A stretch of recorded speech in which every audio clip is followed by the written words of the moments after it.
The year was 1874, and the Dakota prairie was a vast, silent sea of grass that swallowed sound and memory with equal indifference. For Ada Prescott, it had swallowed everything.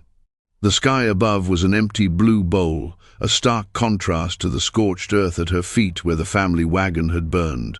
All that remained were two blackened wheel rims, a melted skillet, and the faint, lingering smell of ash and sorrow. Two mounds of freshly turned soil lay nearby, marked by crude crosses fashioned from splintered floorboards. Her mother, her father. Taken not by the dangers they had feared, bandits or bad water, but by a fever that had swept through them with the speed and ferocity of a prairie fire. Ada could not see the graves. She had not been able to see much of anything for 10 years, not since the scarlet fever had stolen her sight as a child, leaving her in a world of shapes, sounds, and textures. She knew the graves were there because she had dug them herself, her hands raw and blistered, her movements guided by the memory of where they had laid the bodies. She had felt the weight of their stillness, a cold finality that had seeped into her own bones. Now, her world, already confined by darkness, had shrunk to this small, desolate patch of land. She was an island of grief in an ocean of whispering grass. Her days fell into a fragile, desperate routine. Mornings were for searching. She would tie a length of rope to the wagon's wreckage and walk in slow, widening circles, her bare feet mapping the terrain, feeling for the slight dampness that might indicate a seep of water, her fingers trailing through the grass, searching for the rough leaves of edible roots. The sun was a warmth on her face that told her the time of day, and the wind was a constant companion, a voice that sometimes sounded like a lament and other times like a whisper of encouragement. Her only other companion was the flute. It was a simple thing, carved from a branch of willow by her father during a long winter back in Ohio.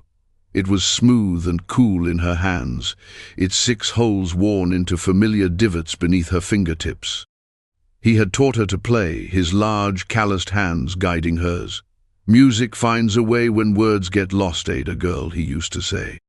Now, with no one left to speak to, the music was all she had. It was a language for her loneliness, a way to shape her sorrow into something that could be born, but she had not played it since they died. The grief was still too sharp, a shard of glass in her throat. She was down to the last handful of dried corn, and the small tin cup she used to collect dew and rainwater was often empty.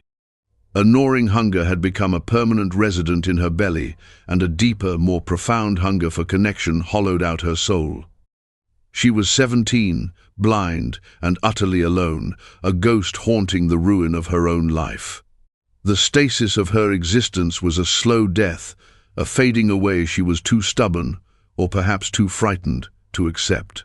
She clung to the routines, to the feel of the sun and the sound of the wind, because they were all that tethered her to a world that had otherwise forgotten she existed. It was on the 4th day of her solitude, while following the faint gurgle of what she prayed was a hidden creek, that she stumbled. Her foot caught on something solid but soft, and she fell forward into the tall grass, her hands landing on a man's leg. A scream died in her throat, replaced by a paralyzing, ice-cold fear. Stories her father had told around the campfire, stories of war parties and scalpings, flooded her mind. She scrambled backward, crab-like, her heart hammering against her ribs like a trapped bird. There was no movement from the man, only a low, ragged groan. It was not a sound of aggression, but of profound pain. The sound cut through her terror, anchoring her. It was a human sound, a sound she understood on a primal level. Cautiously, she crept forward again, her hands outstretched, not as weapons, but as sensors. Her fingers brushed against worn leather, then coarse fabric, and then bare skin. The skin was hot, terrifyingly hot, and slick with something wet and sticky. She drew her hand back and brought it to her nose. The coppery scent of blood filled her senses. He groaned again, a long, shuddering exhalation of agony. Ada's fear began to recede, replaced by a current of something else, something she hadn't felt in days: purpose. This man, whoever he was was dying. He was no threat to her. He was just a body filled with pain, on the verge of becoming a memory, just like her parents. She had no language for him, no way to ask what had happened. Her hands became her eyes, her tongue. She traced the line of his body, long and lean. She felt the hard muscle of his chest, rising and falling in shallow, desperate pants. Her fingers found the source of the heat, and the blood a deep, jagged wound in his side, caked with dirt and dried blood. It felt like he had been gored, perhaps by a buffalo, or had fallen on a sharp rock. The flesh around it was swollen and angry. "Water," she whispered, the word a puff of air. "You need water." He wouldn't understand the word, but he would understand the offering. She untied the small canteen from her waist. It held her last ration, barely a cupful. Without hesitation, she uncorked it and brought it to his lips. They were cracked and dry. At first he didn't respond. She gently tilted his head, letting a trickle spill over his mouth. A shudder went through him, and his lips parted, a faint, rasping sound escaping his throat. He drank with a desperate thirst that spoke of a long, fevered agony. She tore a strip of cloth from the hem of her worn dress, the sound of the ripping fabric loud in the immense quiet. She used a little of the remaining water to dampen it, and then, with a tenderness that surprised even herself, she began to clean the wound. She worked slowly, methodically, her touch light. The man flinched, his body tensing, but he did not pull away. His breathing seemed to ease slightly, the ragged edges softening. There was nothing more she could do. She had no medicine, no needle, no thread. She knew, with the grim certainty of someone who had recently watched life abandon two bodies she loved, that this was a futile gesture. The heat of the infection was too deep, the wound too severe. She was not saving him, she was merely offering a moment of comfort at the end of his journey. She sat beside him as the sun began its descent, its warmth receding from her skin. The prairie air grew cool, and the wind began to sing its evening song through the grass. The man's breaths grew shallower, punctuated by long, trembling pauses. In those silences, Ada felt her own loneliness rush back in, a cold tide. She was sitting vigil over a stranger, a man who, in any other circumstance, might have been her enemy. But here, in the vast, impartial wilderness, they were simply two souls at the edge of existence. His presence, however fleeting, had broken the spell of her solitude. It had reminded her of the simple, profound act of caring for another human being. As darkness began to settle, a deep, thick blanket she could feel more than see, she knew he did not have long. The silence between his breaths stretched, growing longer, more ominous. She couldn't bear it. She couldn't let him die in that terrible, empty silence. Her hand found the worn leather pouch at her belt. Her fingers closed around the smooth, cool wood of her father's flute. She hadn't been able to play for her parents. The grief had been a locked door. But now, for this stranger, this dying warrior, the music felt not only possible, but necessary. It was the only gift she had left to give. She lifted the flute to her lips. Her fingers found their familiar places over the holes. She took a breath, not of air, but of courage, and she played. The first note was tentative, fragile, like a newborn bird. Then, the melody found its strength. It was not a cheerful tune. It was a lament, a river of sound that carried all the sorrow she had held inside. It spoke of loss and loneliness, of dark, empty spaces, and the ghost of a memory of light. It was the song of her own heart, poured out into the vast, indifferent darkness. The music flowed around them, a small, sacred space carved out of the wilderness. The man's ragged breathing hitched, and then, impossibly, it seemed to smooth out, syncing with the rhythm of her melody. A long sigh escaped his lips, a sound not of pain, but of release. Ada played on, her eyes closed in her sightless world, tears tracing clean paths through the grime on her cheeks. She was playing for him, for her mother, for her father. She was playing for herself, a final, heartbreaking farewell to the life she had lost. She played until her breath gave out, until the song dwindled into a single sustained note that hung in the air like a prayer. And in the silence that followed, she heard it. The last, gentle exhalation of breath from the man beside her. And then, nothing. He was gone. The stillness he left behind was different from the one before it, was peaceful. It was complete. Ada, utterly spent, her body and soul drained, slumped against the still warm body of the warrior and fell into a deep, dreamless sleep.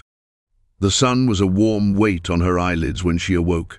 For a moment she was disoriented, the feeling of coarse wool beneath her cheek and the scent of leather and dust confusing her. Then the memory of the previous night returned, and with it a sharp pang of renewed grief. She sat up, her hand reaching out to touch the warrior's arm. It was cool. The life had fled. A new sound broke the morning quiet. It was the soft thud of horse hooves on turf, the jingle of a bridle, and a low, guttural murmur of voices. It was more than one, many more. Ada's blood ran cold.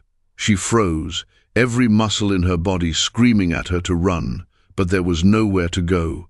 She was a mouse in a field, and the hawks were circling. The sounds grew closer, surrounding her.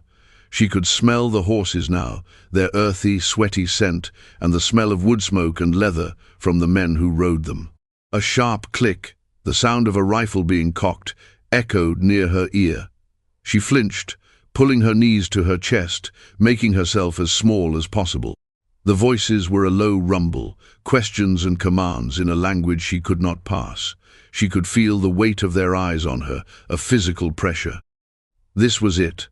This was the end her father had warned her about. She had offered a moment of kindness to one of their own, and her reward would be a swift, brutal death. She clutched the flute in her hand, its smooth wood a final, useless comfort. A man dismounted nearby, his footsteps heavy on the ground. He approached her, stopping just before her. She could feel his presence, a towering shadow in her darkness. A voice, deeper and older than the others, spoke a single word. It sounded like a name. Chaitan. A silence fell over the group, heavy and mournful. Ada understood. The dead warrior had a name, he had a people, and they had found him.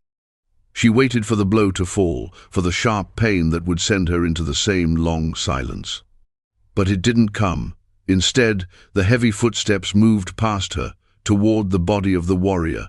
There were murmurs, sounds of sorrow and disbelief.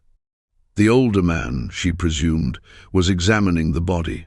Ada huddled, trembling, her world reduced to a cacophony of frightening sounds and the wild beating of her own heart. She wished she could disappear, that the earth would simply open up and swallow her whole. The man who knelt by the body was Wapasha, Chaitan's uncle, and a respected elder of his Lakota band. His face, a mask of grief, was etched with lines of wisdom and sorrow. He had expected to find his nephew's body contorted by the agony of his infected wound, his face a grimace of pain. But Chaitan's expression was one of profound peace. His limbs were not twisted, but lay relaxed, as if he had simply fallen asleep. It was not the death of a man who had lain alone in fevered torment. Wapasha's gaze moved from his nephew's serene face to the wound in his side. It had been cleaned, not expertly, but gently. Someone had cared for him in his final hours. His eyes then fell upon the white girl, huddled and trembling, clutching a strange wooden stick. She was blind. He could see it in the unfocused gaze of her pale eyes, in the way she tilted her head to listen, a frightened animal sensing predators. She wore rags, and she was skeletal thin. She was not a threat. She was a survivor, just like them, in this harsh land. She killed him. A sharp voice cut through the air. It was Istus, a young woman whose family had arranged for her to be promised to Chaitan. Her voice was laced with venom and grief. The white settlers encroach on our lands, kill our buffalo, and now they murder our warriors as they lie wounded. Wapasha looked at Istus, his eyes filled with a weary sadness. Look at her, Istus. She has no weapon. Look at his face. Is that the face of a man who was murdered? His spirit was not sent from this world in violence. It was guided. He turned back to Ada, his gaze softening. He remembered the words of the last shaman, a prophecy spoken on a winter's night long ago. When a great warrior falls, his spirit will be carried home on a breath of song from a world you do not know. A spirit woman with eyes that see what we cannot will show you the path. He had always dismissed it as an old man's fever dream. But now, he took a step toward Ada. She flinched violently, a small cry escaping her lips. Wapasha stopped. He held up a hand to his men, a signal for them to remain still. He needed to understand. He crouched down, moving slowly, deliberately. He pointed to Chaitan's body, then made a gesture of sleeping, his head tilted on his hands. Then he pointed to the sky, to the spirit world. He was asking her how he had died. Ada watched the shadow of his movements, her mind racing to interpret the silent question. He was asking about the warrior, about his end. Her terror was still a living thing inside her, but the man's movements were not threatening. They were slow, questioning. She had no words, only the truth of what had happened. Her hand, shaking, lifted the flute. She brought it to her lips, not to play but to show him. She mimed the motion of her fingers dancing over the holes, her cheeks puffed as if blowing a silent note. Then she pointed from the flute to the warrior, and finally she touched her own chest, over her heart. Tears welled in her sightless eyes and spilled down her cheeks. It was all she could offer. I played him a song from my heart as he died. A collective gasp went through the warriors. Wapasha stared at the girl, at the simple wooden flute, and then back at Chaitan's peaceful face, the breath of song, from a world they did not know. A spirit woman with eyes that see what we cannot. Everything fit. The shaman's words echoed in his mind, no longer a dream, but a living prophecy. The great spirit, Wakan Tanka, had sent this girl, this child, to ease his nephew's passing, to ensure his journey to the spirit world was a peaceful one. Her blindness was not a weakness, it was a sign. She was not distracted by the physical world, she saw the truth of the spirit. Ista scoffed, a trick, a settler's lie to save her own skin. But Wapasha was no longer listening to her. His grief for Chaitan was a vast, empty space inside him, and this girl, this impossible event, was a ray of light in that darkness. It gave his nephew's senseless death a meaning, a spiritual significance that soothed the wound. It was a miracle, and his people needed a miracle. He looked at Ada, at her tear-streaked face, her palpable sorrow. Her grief was as real as his own. She was not a trickster, she was a vessel. Slowly, with a reverence that stunned his warriors into silence, Wapasha lowered himself to one knee. He bowed his head, his hand placed over his heart in a gesture of profound respect. He was not kneeling to a white girl, a settler. He was kneeling to the Winyan Nai, the spirit woman, the prophetess sent by the spirits to guide them. One by one, the other warriors, seeing their leader's unwavering conviction, followed his example. They lowered themselves to the ground, their fierce, proud faces turned toward the small, blind girl. The sound of their bodies kneeling in the grass was a soft rustle, a wave of submission and awe. Only Istas remained standing, her fists clenched, her face a storm of fury and disbelief. But even she, faced with the unified reverence of her people, eventually lowered herself, her movements stiff with resentment. The entire tribe knelt before Ada Prescott, the girl who had done nothing more than offer a dying man the only comfort she possessed, a song. The journey to the Lakota village was a dreamlike procession. Ada was placed on a gentle pony, its reins held by a young warrior who walked beside her with a quiet reverence. She could not see the way they looked at her, with a mixture of awe, fear, and hope. She only knew that the menacing growl of their voices had been replaced by a soft, respectful murmur. The immediate threat of death had vanished, replaced by a profound and terrifying confusion. Why had they spared her? Why were they treating her with such gentle care? They arrived in the village as the sun reached its zenith. It was a world of new sounds and smells for Ada. The barking of dogs, the laughter of children, the rhythmic thud of a woman beating a hide, the rich aroma of roasting meat and wood smoke. She was led to a teepee that stood slightly apart from the others. The air inside was cool and smelled of sage and sweetgrass.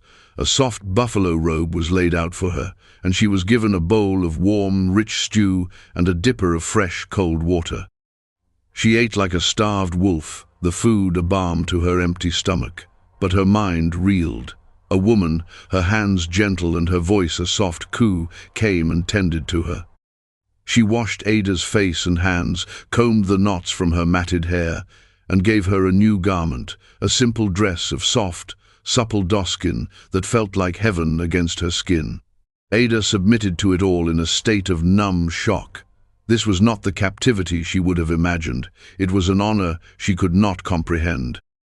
Days bled into one another. She learned through gestures and the few Lakota words she began to pick up that she was called Wingyan Nayi, spirit woman. They believed her flute was a conduit to the spirit world. They believed her blindness allowed her to see truths hidden from them. Wapasha would visit her each day, sitting silently in her lodge for a time, a gesture of respect she found both comforting and deeply unsettling. Other members of the tribe would leave offerings outside her tipi, a piece of dried jerky, a brightly colored feather, a string of polished beads. They were gifts for a goddess, and she was just a girl.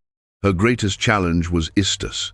The young woman's presence was a pocket of cold air in the warmth of the tribe's acceptance. Istus would not speak to her, but Ada could feel her watching. She would stand outside her lodge, a silent, judgmental shadow. Ada could hear the skepticism in the way Istus's moccasins scuffed the dirt, the hostility in her sharp, clipped movements.